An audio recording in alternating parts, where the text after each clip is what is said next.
Hello everyone and welcome back to the Cyclocross Social podcast. Today I'm joined by Issam and we will be talking about some racing on the Friday, which is a bit weird for our standards, normally only racing in the weekend. But Niel on the 11th of the 11th is a national day off in Belgium. It's Remembrance Day and they remember the end of the First World War. Issam, thank you for being here to discuss the traditional race on that day, the Jaarmarktcross in Niel. Yes, thank you. Before we get started and talk about today's racing in Niel, the news has just broke that Tom Pidcock will be starting his season next week in Merckx Plus. That's the third round of the Superprestige. This race will be live on GCN Plus, as well as all the other big cyclocross races. The World Cup in Beekse Bergen this Sunday will be live there, and the World Cup in Alvarado, which is next week Sunday, where Pidcock also will be racing, will be live as well. All the big races are there, so all the World Cups, Superprestige, X2O Trophy races and Exact Cross Series are live and ad-free on GCN+. They will also be showing the UCI Track Champions League and the 2023 road season. For all our American, English and Dutch followers, we have an amazing offer. Head to gcn.eu/cxsocial for 25% off an annual GCN Plus subscription so you can watch the big names in cyclocross fight it out uninterrupted. Uninterrupted coverage continues on this podcast about the Superprestige in Niel, where Issam will tell us exactly what went down in the men's race. Fastest start was going to Kevin Kuhn, but the main contenders were all close by. Iserbyt and Vanthourenhout had some small issues during the first lap, but they were all managed to get in the front group at the second lap. Lap 3, crucial moment. The sand passage. Sweeck is able to get through that passage without any difficulties, but the guys behind him are not, have to go off their bikes, and then Sweeck has a gap. Crucial gap. The gap gets a bit bigger, and the group behind also becomes a bit bigger, with the likes of Van Kessel, Maes and Kuhn that are able to join Vanthourenhout, Vanthourenhout and Iserbyt. Iserbyt was not really in the race, actually over the whole race was not really going well, had a crash off camera as well and only managed to finish in fourth, a bit of damage limitation for him. But then the fight for victory. Sweeck looked very good in the race and was almost looking to bring it to a solo, but behind him Vanthourenhout and Vanthourenhout had other plans. The two rode quite well. Vanthourenhout was a bit stronger, I think, than Vanthourenhout. Vanthourenhout was not really able to hold the wheel of Vanthourenhout. Vanthourenhout was actually able to bridge the gap back to Sweeck, and together they entered the last lap. A lot of critical places on the parcours, but definitely one of the more critical one is the passage at the moguls. If you finish there ahead, or if you start at the moguls ahead, you're also most likely going to finish well and finish ahead of your competitor. Vanthourenhout almost succeeded in doing that, starting first at the moguls, but Sweeck a corner later countered that move, and the facial expression of Lars Vanthourenhout tells it all. Sweeck gets the lead, doesn't give it away, and wins his second victory of the season in Niel, the Jaarmarktcross. Vanthourenhout is in second, and the new European champion Vanthourenhout finishes well in third. It was a pretty entertaining race, although in the middle part I thought that Laurens Sweeck had it in the bag. That sand passage of him, that was just absolutely fabulous. The way he was lifting himself just above the saddle, which you need to do in the sand, so you let your bike choose the trails, it looked fabulous. He steamed through whilst the rest was struggling, and Vanthourenhout was involved in a crash and was pretty far down. So that made me really think, well, Sweeck has it in the bag, second win of the season, solo of a bit longer than in Maasmechelen, deserved the win. But then he started making mistakes, whilst Vanthourenhout, as the diesel, we know, really came into the race. He was taking back seconds everywhere, and once Sweeck started to make mistakes in the sand, he was losing a lot of time there. That cost about 6-7 seconds compared to Vanthourenhout, who could ride or almost ride the entire sand pit. That really opened up the race, which, well, I've always been a bit critical on Sweeck and said that his sand skill is a bit overrated, but I will retract my words on that. I think that, yes, I was not saying Sweeck was a bad sand rider, but this season, what we saw in Ruddervoorde, where he was able to ride the entire sand pit, today a couple of passages through there, I don't think that he's that overrated. I still hold my point on the Belgian Championships in Antwerp, which he won, that was not decided in the sand, but more by team tactics of Paul Sauze. But today, Sweeck looked very good in the sand, although Lars Vanthourenhout also did.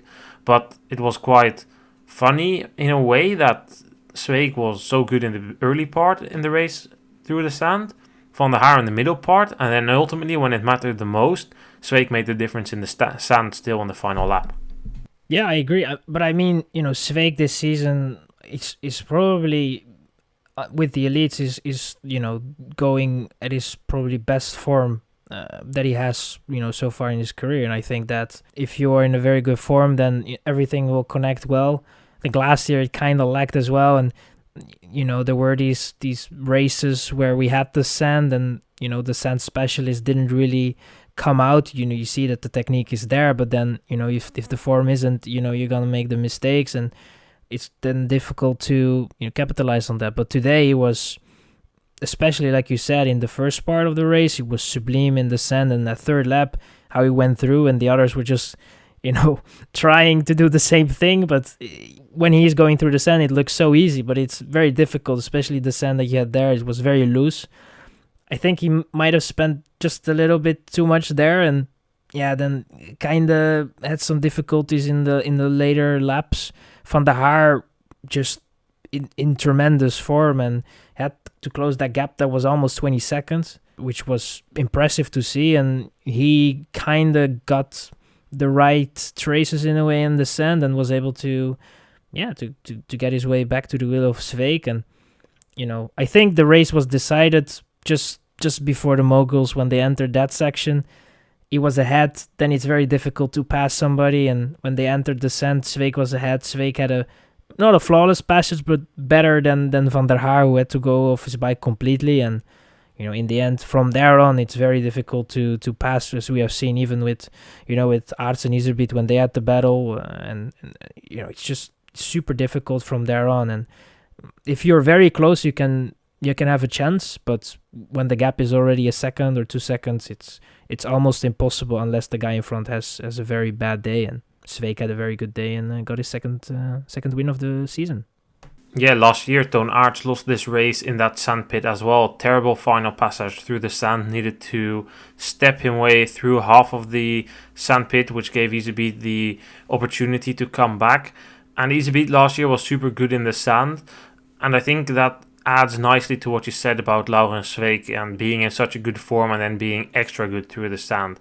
Last year we probably saw the best Iserbyt we saw in the early phases of the season. And Iserbyt is not known to be a very good sand rider, but last year he was in such a good form that even in the things that didn't suit him that much, sand, he was excelling. He won the cross in Koksijde also because of a couple of good sand passages. I think I don't remember the name of the dune, but he was the only one able to ride up that dune and then drop the rest.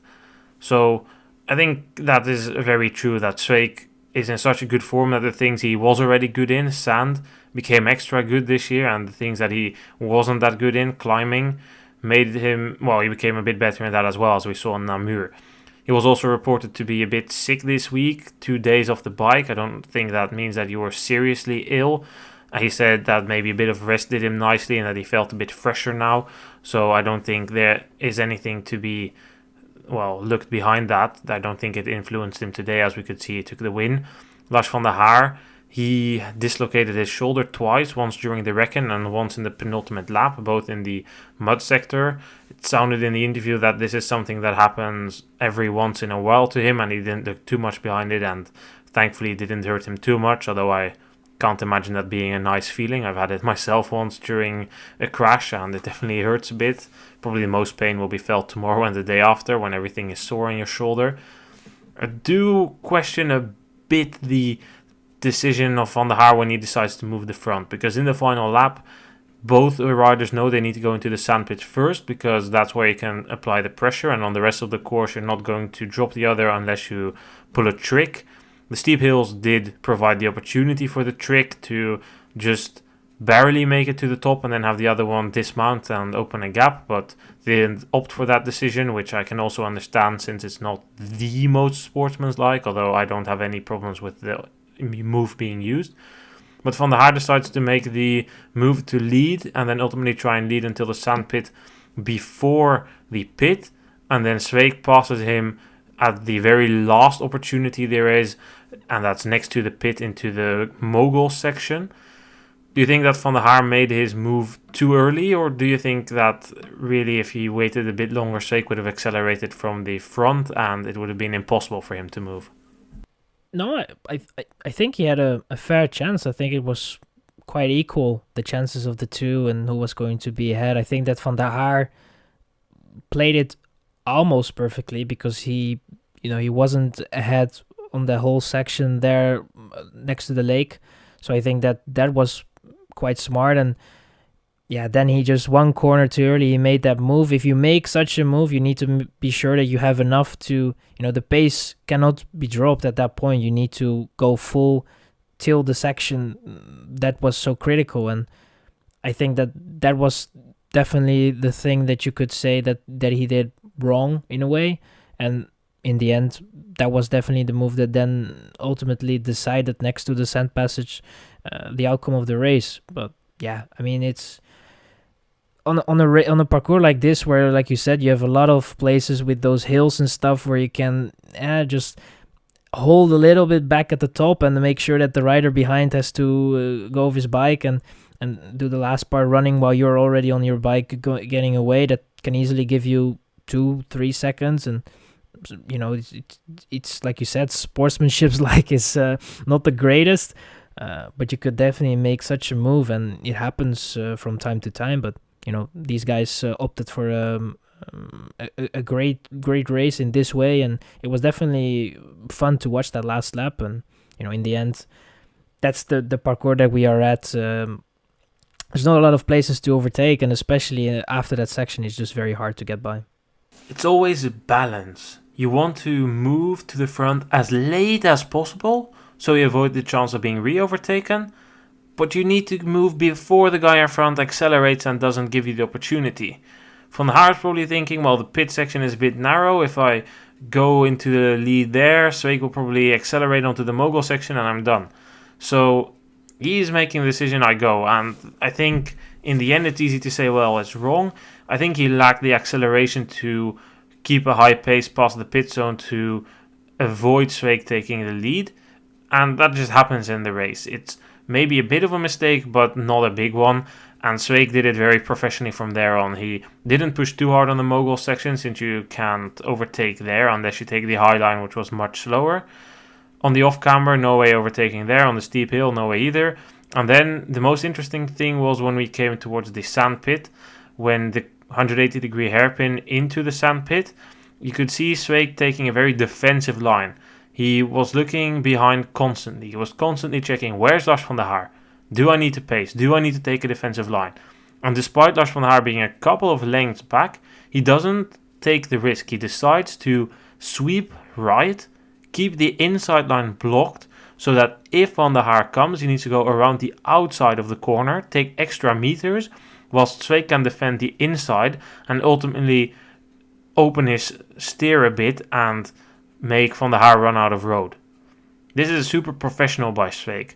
If he stays left and Van der Haar thinks all or nothing, he can dive bomb Sweeck, similar to what we saw Vorst do with Pietersen in Tabor. Sweeck, however, steers left at the latest moment possible and almost immediately turns into the corner. That was super interesting, and Sweeck definitely didn't need to do that, seeing how far Van der Haar was behind, but it just shows the racecraft of Sweeck. He's constantly thinking, when do I need to be in front? How will I be in front? I'm in front. How do I protect my position without getting my shoulders out? Super sportsmanlike and super professional, and that's what made today's battle one of my favorites of the season. Maybe even the favorite. It was just nice. Behind Sweeck and Van der Haar, we had a Paulsauze duo, Vanthourenhout and Iserbyt. Let's start with talking about Vanthourenhout. What is your thought on his race, Issam? Not a bad race. I think that it was a deserved third place.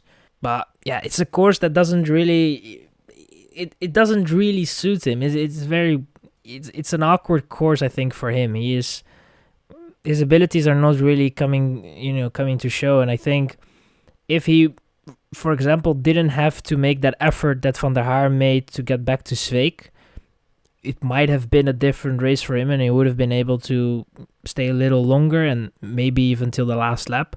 But then even if he was there the last lap, he would have had the the least amount of chances to get more than a third place out of it. And I think that, in the end, he did well. He got some good points, and that's the most important thing at such a race. And also a podium, that's also a big bonus for him. And I think that he's happy to show his new jersey on the podium at the first race, that he's able to show it. Yeah, I agree with you on Vanthourenhout. I would like to talk about Iserbyt for a bit. We learned after the race that Iserbyt had a pretty bad crash. He went over his bars, broke his steer and saddle, needed to run to the pits with an injured knee, and he was running 15th.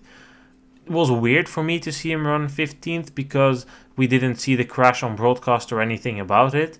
And only after the race it all made sense. I thought that he had a terrible day and broke mentally, or that physically, despite having the results of his MRI scan of his knee and back showing that everything was fine and things couldn't become worse, and he just needed to be a bit more of core training to keep the strength up. It might still have been some effects of that. He said he could train, but with the crash it all makes sense, and he really put in a good final 2-3 laps of the race. Because in the Superprestige, if you aren't familiar with the point system, it's 1 point difference between every spot. So if you win, you get 15, second 14, third 13, etc. Iserbyt, if he runs in 15, he's out of this classification. If he ends in 9th or 8th, it's already looking extremely difficult with 6 races left, because that's just the nature of the Superprestige. It's called the consistency classification for away. He puts in 2 very strong final laps, ends 4th, and can be very satisfied with that. Good recovery ride. I'm looking forward to what he can do in Niel, that was today, in Beekse Bergen. This Sunday is going to be a fast course. I expect Iserbyt to be up there with Lars van der Haar and Sweeck for the win. Maybe Iserbyt is the 3rd strongest out of these riders at the moment, based on the recent form, but his final 2 laps today were strong enough for me to indicate that if the damage to the knee is not too serious, he can definitely keep fighting. Because if it was based on form, the fact that he was running in the back end of the top 10, he should be starting to worry about his leading position in the World Cup. What are your thoughts on Iserbyt, the World Cup, and generally just the World Cup in Beekse Bergen? I mean, it was a bit weird that the crash was not on the broadcast or anything, and that we didn't get anything from that. But I mean, today he didn't look in form, or he wasn't. It wasn't the Iserbyt that we know that is going to fight for victory. He was not really at the front places in the first lap. Then was there eventually, and I think he led the group for a couple of meters, and then was already in 2nd and 3rd place. And at a certain point, I think he was in 8th, and I was like, okay, this guy is giving up on the Superprestige, and his main goal will be the World Cup. But then the last 2 laps obviously tell a whole different story, and then he was even able to overtake his teammate Betsema, who was, by the way, very good performance from him, and was able then to pass him, which, like you said, saved him kind of his classification, the Superprestige, and still gave him a shot of even winning this classification. So I think that it was Dem's limitation. I feel the knee might have played a role in this, and that he wasn't really confident with it, and in the last couple of laps he kind of felt that it was okay. It's hard to say, and for Beekse Bergen it's a new race. We're going to see what's going to happen. I think hopefully there will be some sand. I think there is some sand, but how loose will it be, and if that will hamper the chances for Iserbyt, I don't really know. But Iserbyt, normally, if he is 90%, he will be able to fight for a top 5 or a podium. And if he is very good, then he might even have a shot to fight for the 2 top steps of the podium. But it's difficult to say now, and interesting to see how Beekse Bergen will play out. Let's look at our entire top 10 then. Sweeck with the win ahead of Van der Haar and Vanthourenhout. 2nd win of the season for Sweeck. He now also leads the overall. 3rd place was for Vanthourenhout ahead of Iserbyt and Betsema. Then 2 usual suspects, Van der Bos and Van der Putten from Alpecin de Koning. 2 riders who we've seen in the top 10 almost every week. 8th place is a decent result for Emiel Verstringen on a course that doesn't really suit him, ahead of Kevin Kuhn in 9th, who is also on a course that doesn't really suit him. 10th place was for Corne van Kessel, who made his return after breaking his collarbone on training a couple of weeks ago. So, let's start right away with talking about Beekse Bergen. He was at some point even running in the podium positions and really taking over the place of Iserbyt. I didn't even, well, of course I noticed him, but if I were just to turn on the TV and, oh well, after 3 laps there is 3 riders from Paulshausen. Oh wait, there's one guy gone. Yeah, it must be Maes, Iserbyt and Vanthourenhout. Oh, it's Maes and Vanthourenhout. Of course, Maes looks very different than Iserbyt, so it was easy to notice that it wasn't him, but it was almost business as usual with 2 Paulshausen guys at the front is the point I'm trying to make. Very strong showing by him. So far, he's been pretty good this season. Had a couple of incidents with chain issues and some other, I think a puncture, I recall him having one, but in Oosterwijk, where he got the 3rd place, where I was watching the race, I remember that was already good at the European Championships with a 3rd place in Maasmechelen, had a mechanical in Tabor from what I remember, and has been a bit out of the picture because he skipped a couple of races. He skipped the American World Cups, was in the under 23 races for Tabor, Maasmechelen and Namur. Of course, got good results in Beringen and Meulenbeke, but skipped Kruijbeke, did the national trophy in Derby, so being a bit out under the radar, definitely.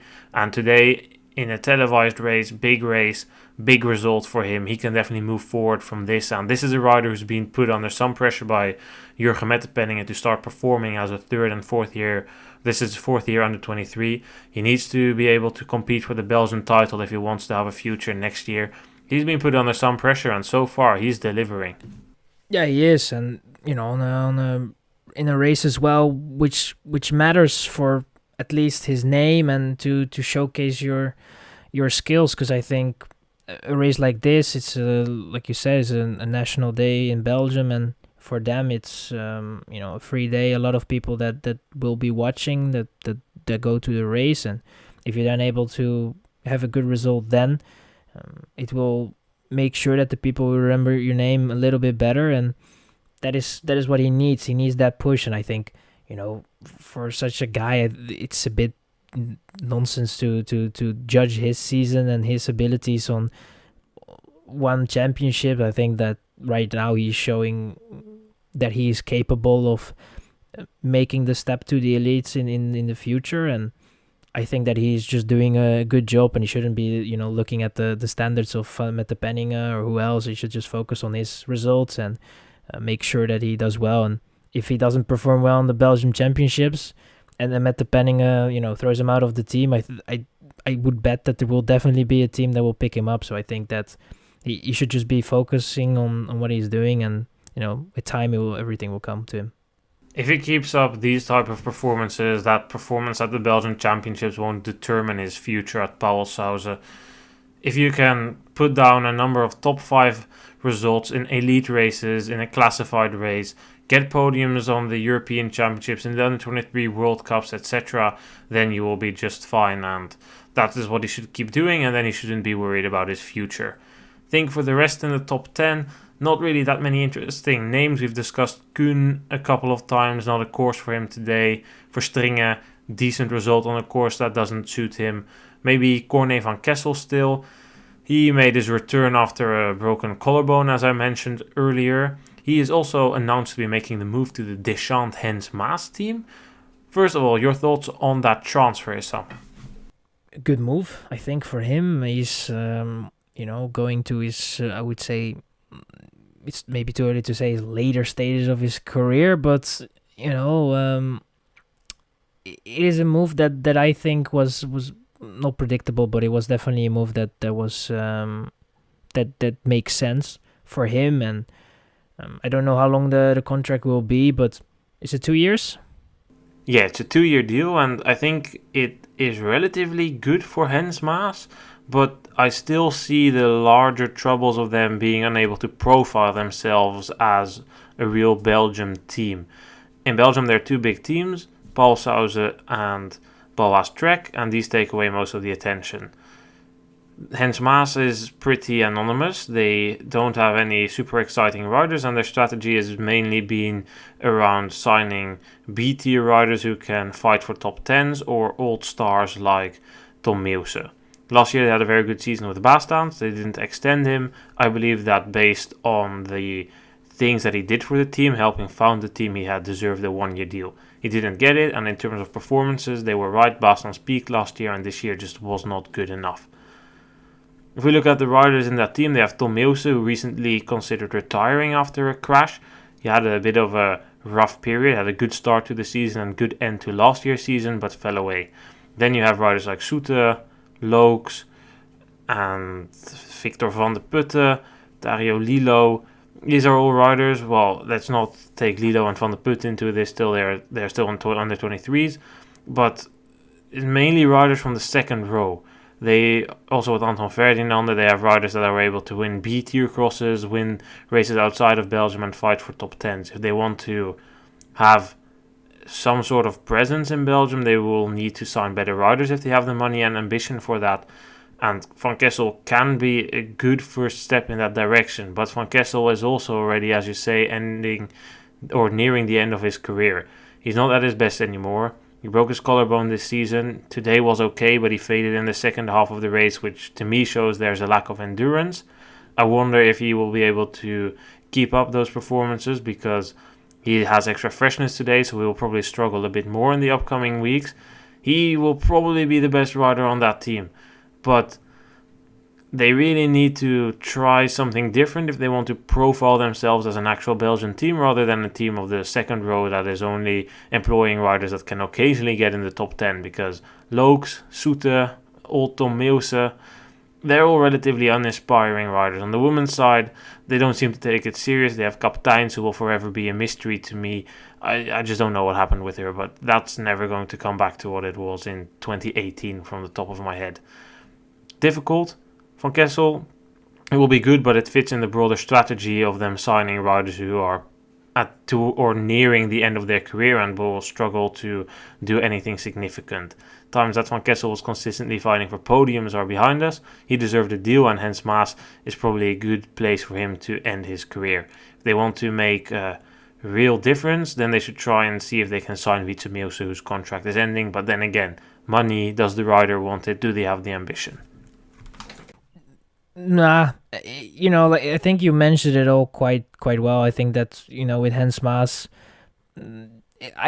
I think that they have definitely had some good signings, and they have some riders that could make it to a regular top 10, but it's just difficult to sign the right guy, the guy that is going to give you those consistent top 10s. And I think that at the moment, their base is not the strongest, and if they really want to, grow the team, or at least have a team with one or two riders that are able to show the team colors in the top 10 frequently, then they might have to look for somebody else. And I think a guy like Lander Lokes and Victor van der Putte also showed himself well on the Koppenberg, and Dario Lilo, obviously, that is at that team, that is also a youngster that can grow to someone that is showing himself well in the top 10 in cyclocross. And they have some guys, but it's just the base is not really there. And we'll see what they have in their at the back of their heads in the next transfer season. Then a final thing on Corne van Kessel, Issam.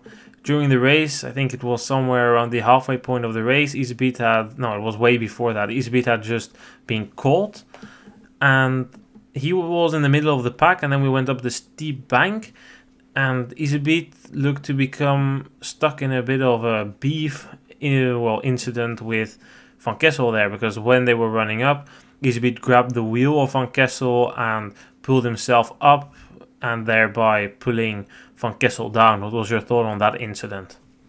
Yeah, that was a very odd moment, actually. I mean, at such a hill, those things can happen, but it's definitely not something that you should be doing. I think that I saw on Twitter somewhere that Jens Dekker was talking about it, and If you apply the rules, you could make a case for disqualification. But is that really what you want? It's a small incident, in my opinion, which definitely can happen when you are trying to climb such a steep hill with five abreast up that hill. And if you lose your balance, you're trying to hold on to everything what you have. And in this case, Iserbyt tried to hold on to Van Kessel, I think on purpose, because he knew that he was there. It's one of these gray areas, in my opinion, where you could, actually sanction such a move, but is that really where we want to end up with the sport? That's the question. We come back to the same discussion we had in Fayetteville when Iserbyt got his shoulders out against Toon van den Bos, who was really shocked about that. And there I said that in perfect UCI fashion, nobody exactly knows what their rule of harm to any rider or endangering any other rider, blocking any other rider means. I would not call this a small incident by any means if the intent was really to hold up Van Kessel and really hamper his race. If you are with 2 in the lead and you do this against your other leader, it's a no-go. To me, it appeared that Iserbyt was not doing it. Well, he does intentionally grab the wheel, but it's very tough to say. But to me, it looked like he was losing his balance, and then out of desperation, he grabs the wheel to pull himself so he stays upright. And that intention, if that is the case, which I in this case believe, then I don't think it's a sanction at all. If you do this on purpose, then you should be sanctioned, because it opens the door to a lot more incidents and a lot more dirty play, which we ultimately don't want in the sport. So in this case, I would definitely give him the benefit of the doubt, although Iserbyt at this moment is a bit overhated. When I tweeted about his quotes on the Maasmechelen course, my reactions, quote tweets, Instagram, etc. were all flooded with people saying, oh, he only does this because he loses. He loses one time and he starts crying. Okay, I can still understand that reaction maybe, but then in Namur, when he pulls out injured, so many people saying that he made this up, that he was crying, preparing excuses, that he need to prepare excuses for when the big names come, that he's just a sad guy. He doesn't deserve that either. You can dislike Iserbyt. I'm not an Iserbyt fan myself, and you are free to dislike him, but that hate definitely goes a bit too far, and today it was no different. When he was running in 15th, he got completely mocked on the internet, and part of that is just the nature of the internet, but it's also just the way fans are. If you go to a Belgian cross race, there will also be people calling him kabouter there, which means small guy, because they just don't like him, and that sometimes goes a bit too far. So it's maybe everything doesn't point towards him being innocent today, but I genuinely believe he doesn't have any wrong intentions the moment he grabs the wheel of Van Kessel. Let's go and talk about the women's race then. In the women's race, Carmen Alvarado got off to a very fast start. She took the lead and stayed out of trouble. And trouble, oh boy, there was a lot of trouble behind. They took a different lap, or loop, I must say, in the first lap to avoid the steep downhill. But as we went onto the grass, there was a big crash. Honsinger and Backstedt went down and blocked the rest of the pack. So there was a group of 14, 15 riders through, and the rest was already out of contention. Besides the 2 women from the EF education team, there were no big names held up by the crash. At the front, we went to a situation with 5 leaders. Inger van der Heijden and Aniek van Alphen for the 777 team. Sanne Kant for Krelan Friestad, Denise Betsema for Paul Sauze Bingle, and Carmen Alvarado for Alpecin de Koning. Kant was the first one to drop after a mistake, and not soon after that it was Aniek van Alphen who also dropped. We went into a situation with the 3 riders up front that we also saw up front in the first round of the Superprestige in Ruddervoorde: Van der Heijden, Betsema and Alvarado. It was clear that this time Van der Heijden was the rider at the yo-yo, and she was yo-yoing off the back, and ultimately the yo-yo cracked or snapped as usual. Alvarado and Betsema went into the final lap together, and it was clear that there was not much separating these 2 riders today. They were unable to drop each other, even though they had tried quite some times by upping the pace and going hard for a lap. We went towards the sandpit together, and Alvarado had a very tiny gap there in the final lap because on the hill, first Alvarado barely made it up, needed to unclip. Betsema looked a bit distracted by that and also needed to unclip. She came back just before the sandpit, but Alvarado, she triggered her inner Usain Bolt in that sandpit, put in a sprint and opened a small gap. Super quick back in the pedals, and she stretched that gap of 1 second. It became 2 seconds. 2 became 4 seconds, and ultimately Alvarado finally took a win again. It's been almost 2 years. The last win she had was in Brussels, February 2021. It's now November 2022. Almost 2 years without victory. What a tough time it's been for Alvarado, but she is finally back on top, taking the win ahead of Betsema and Van der Heijden. And it might not have been the most entertaining or tense battle, but it was a nice race, and it was so nice to see Alvarado finally getting that win again. And the tears after the race, it said everything about what a tough time it's been for her.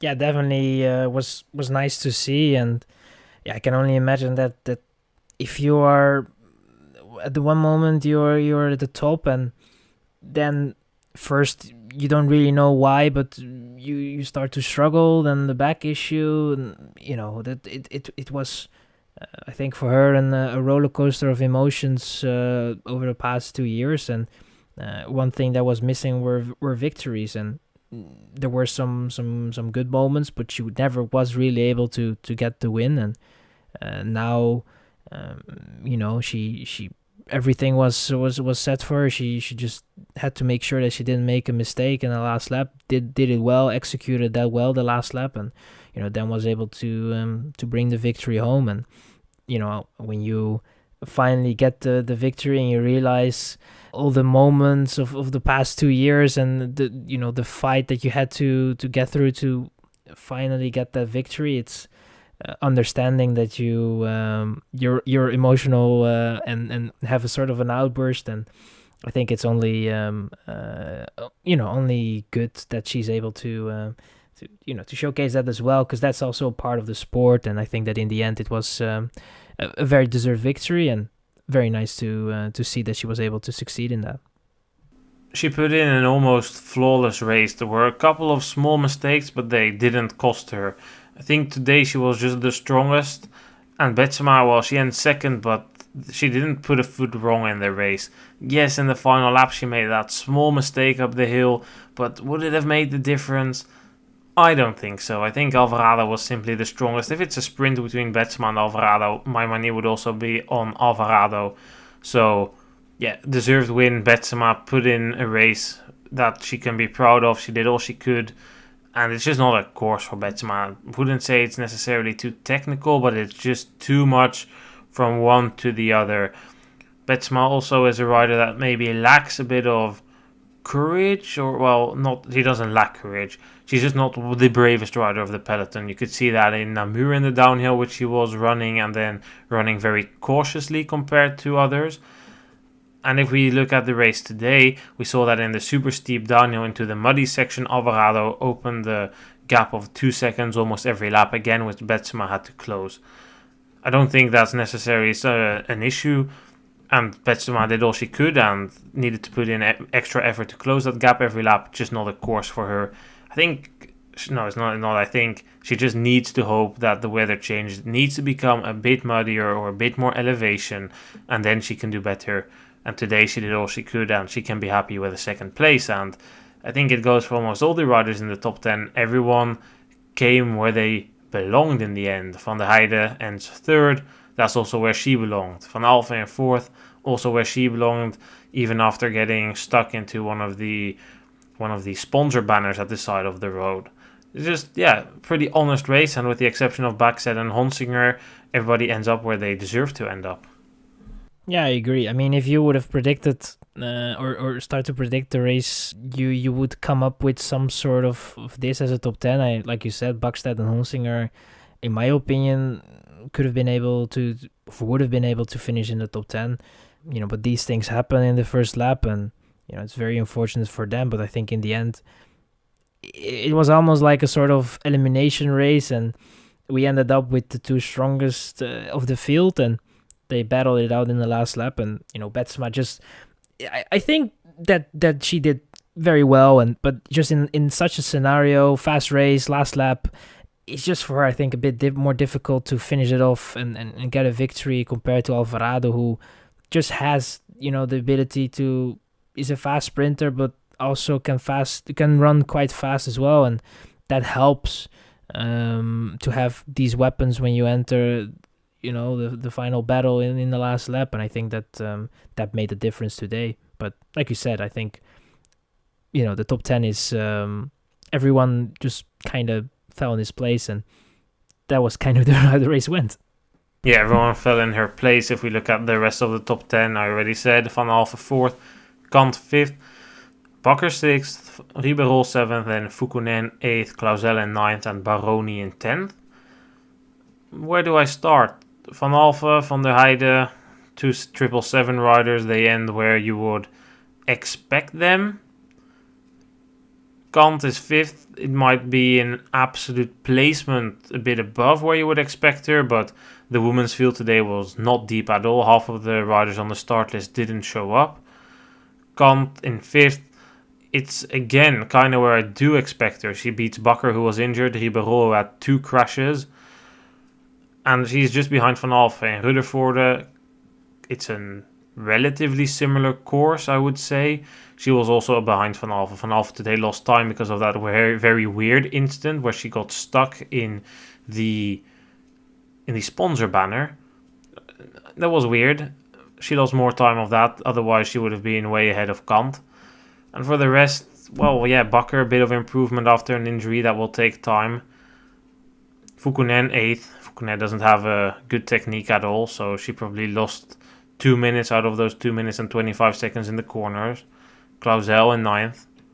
Yeah, nothing really to say about that. It's a decent result for her. And then Baroni in 10th. I would like to mention Baroni, because Baroni is actually partly deaf. So for the people who don't know, that's why this year there have also been starts with a flag signal, especially for her, because she struggles to hear the whistle. And she's got an opportunity in the Pissai group this season to really show herself. And the 10th place today is definitely a good result, although we must say that she benefited from the crash of Backstedt and Honsinger, because those two were way behind and still almost finished in the top 10. Yeah, I think, definitely the placements of Kant and Van Alphen, can be put a little bit in perspective. And Baroni as well, that Honsinger and Backstedt were not able to have the fair race, at least have a chance to fight for the top 10. I think that both Backstedt and Honsinger had a comeback race in a way, and had to go through the traffic and see where they ended up. Honsinger was, what I recall, was like a minute behind Backstedt as well. So for her, it was, I think, even more impressive the way she was riding on a course that normally a bit too fast for her, but she handled it quite well. And with Backstedt, a young prospect that doesn't really, if it doesn't really go well, she's still able to get back on the bike and start pushing. And she really fought for that top 10. Just came a little bit short, but I think that she had a very good performance as well. And it was eventful, but also it was a weird race because everything fell into place, like we said already. And yeah, in the end, it was very nice to see that Alvarado won. And nice race at Niel, and looking forward to Beekse Bergen, how that will be playing out. Yeah, I'm looking forward to Beekse Bergen as well. On the women's side, we will see the likes of Fem van Empel, Puk Pietersen, Blanca Vasch. They will all be racing there. Marianne Vos as well. Lucinda Brandt making a return. I look forward to the race. I wonder what will happen. I'm curious to see what the course is like. I expect a fast course, decided possibly in the sand. On the women's side, Fem van Empel definitely my favorite. And Pietersen will probably be up there as well. So I'm looking forward to it. Thank you for being here again, Issam. Yes, thank you for having me. We will be back then with a podcast released on Monday, Sunday evening on YouTube for our YouTube listeners, so we can talk about the 5th round of the World Cup in Beekse Bergen. Thanks everyone for listening, and goodbye.